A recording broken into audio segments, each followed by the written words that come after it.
Hey folks, I'm attorney Roger P. Foley, and today I went and watched the closing arguments of that trial, stayed for the verdict, and it was a not guilty on 2 charges of sexual battery, right? Very, very serious case, right? And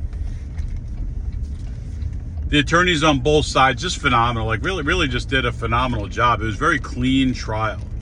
When I say clean trial, not just ridiculous objections, just people who take their job seriously and just did a fine job. So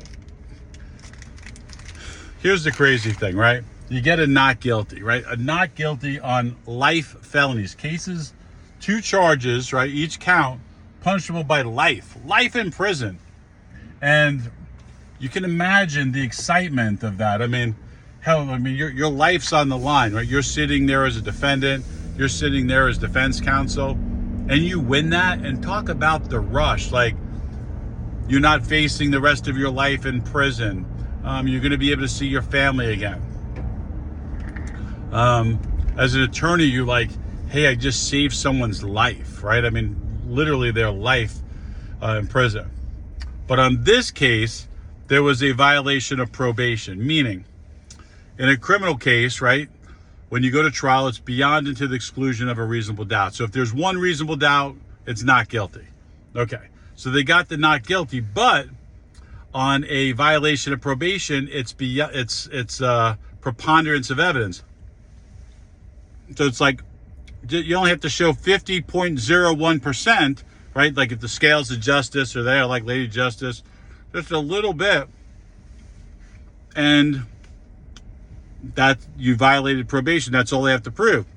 So even though the jury came back not guilty, and acquitted the person, right? Not guilty, the violation of probation still stood, and all the arguments and all the evidence that was introduced, the court can use, because they're now the fact finder, and they can decide. And this is what the judge did. The judge said, you know what?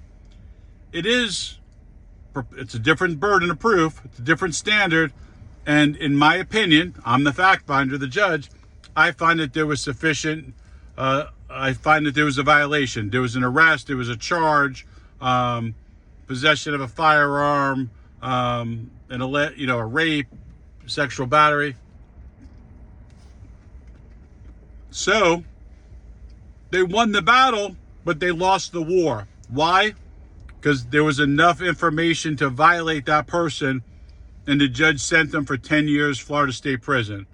10 years on count 1, and then 5 years on the remaining counts that he violated to run concurrent. Talk about anticlimactic.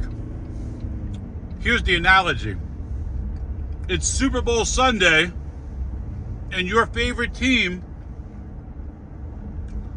there's a minute left on the clock, and they're down by 4 points, and they go the length of the field and they score a touchdown, and there's 15 seconds left on the clock. 15 seconds, right? You kick off the ball, you do a squib quick kick, whatever, and the other team picks it up and somehow gets to your special teams, and they score a touchdown. Talk about anticlimactic. I can't even imagine how the defendant felt or his family felt. I mean, it's not just guilt or innocence here, right? It's different standards. When you violate probation, you face the maximum. So this person, because they had another charge, they were facing 45 years in prison.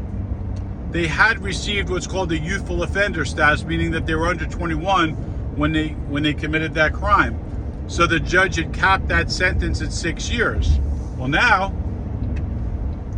when you violate, now they can take away that 6-year cap, and now you face the maximum of what you would have faced. So he was really facing 45 years. The state asked for 15 years Florida State Prison, and the judge came back and gave the guy 10 years Florida State Prison. Man, if you're on probation, you can't get in trouble. You can't get arrested, because even if the case is dismissed, you can still be violated and sent to prison. So this person had a withhold of adjudication on their counts, meaning they weren't a convicted felon. Now they're a convicted felon, and tonight, the next couple days, they'll be transferred out to their prison and they'll serve their 10 years there. Crazy case. Yeah, just wanted to share the story. Crazy. High, low, like anticlimactic. Football analogy is the best, man. 15 seconds left on the clock. You're up. You won. Everyone's cheering inside like that. And all of a sudden they run back a kick. My goodness. How does that happen? It happens. Always be ready. See ya.